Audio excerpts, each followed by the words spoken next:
All right, me and Cam just did this cylinder on my new Holland. Seals were totally blown out. It was leaking like crazy. You could see there's oil residue and hydraulic fluid residue all over this thing. And I needed the machine, so I didn't do any of the repairs. I just kept running it. I bought the seal kits, and I just said, you know what, let's get them in. That is the easiest cylinder I've ever done, and I work on this type of machinery professionally. This is my favorite type of cylinder now to do because we did it literally with almost no tools. Flathead screwdriver. I mean, obviously I take the bolts out for the pins, but other than that, you'll see how easy it is. All right, so the cylinder is off the machine, and as you can see, just the seal is here. There's no clip or anything. The end of the cylinder is welded. This is not threaded or anything. There's no threaded gland on here.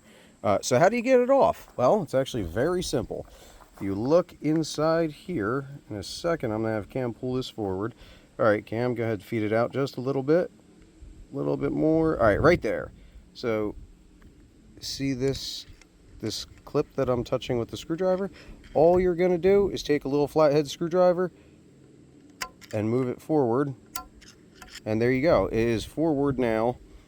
You can see it's loose in this position, and the whole ram will just pull right out. Good, Cam, see if you can get that out. Sometimes you have to get a little bit of force because the seal's gonna come out with it. Ready? There you go. So easy.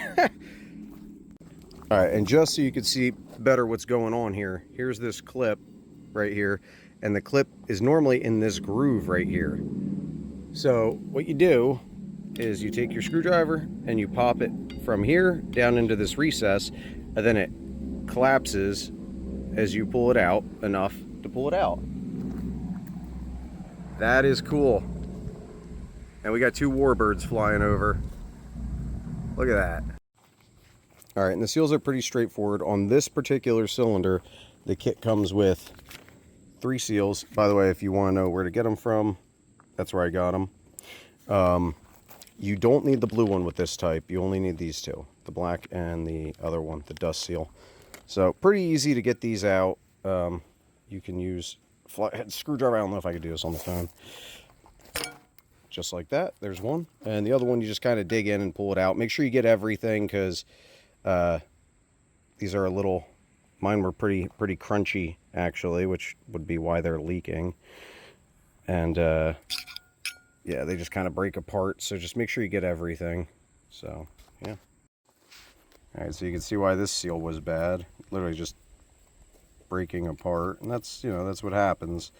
This machine is from the 70s, and I don't know when any of this was resealed. So yeah. All right, so when you install the actual seal, it goes this way, just so you know, because you want it, as pressure hits it, you want it to flare open. So that's why it goes with the bevel that way, the bevel flare, whatever you want to call it. So just a close up so everybody knows it will be sitting in the groove, and that will be its orientation. So go ahead and install it now. All right, that one's in. Now we will do our dust seal, and this goes this way, just like the other one, where it flares the same way. So if you look here, you have your little inner spring ring, and goes like that, just so everybody knows. And you just go ahead and tap that in. Just try and tap it in evenly. All right, so we're gonna go ahead and put the ram back in here. You just got to be careful when you first feed it. You don't want it to go in at an angle because you want to mess up your new seals. So make sure it goes in straight. And Cam's going to take it and slide it on in.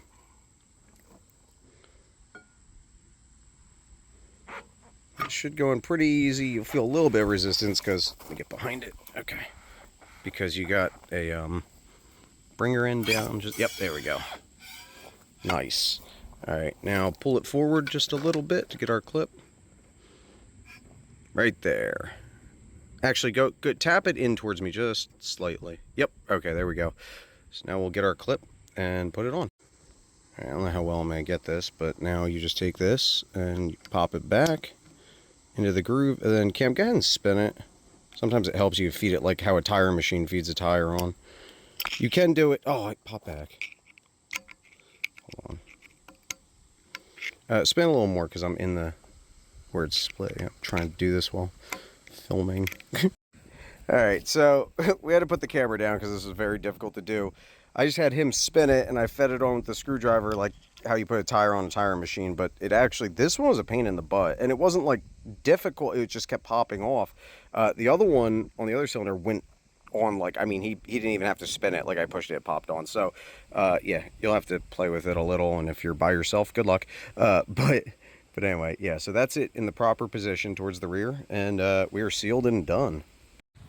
All right, so we got it up. It does not seem to be creeping down any more than normal wear for the valve in there, but the cylinders aren't. And they're dry. The cylinders themselves are dry. These were coated because it was all coming out, and then it was just pouring down here. I mean, you could see how wet it is. They both went at the same time too, but now they are resealed and they're dry. And I did do the tilt cylinders previously, which are actually a different style than this, but that's because those are double acting, these are single acting. So yeah, so there you have it.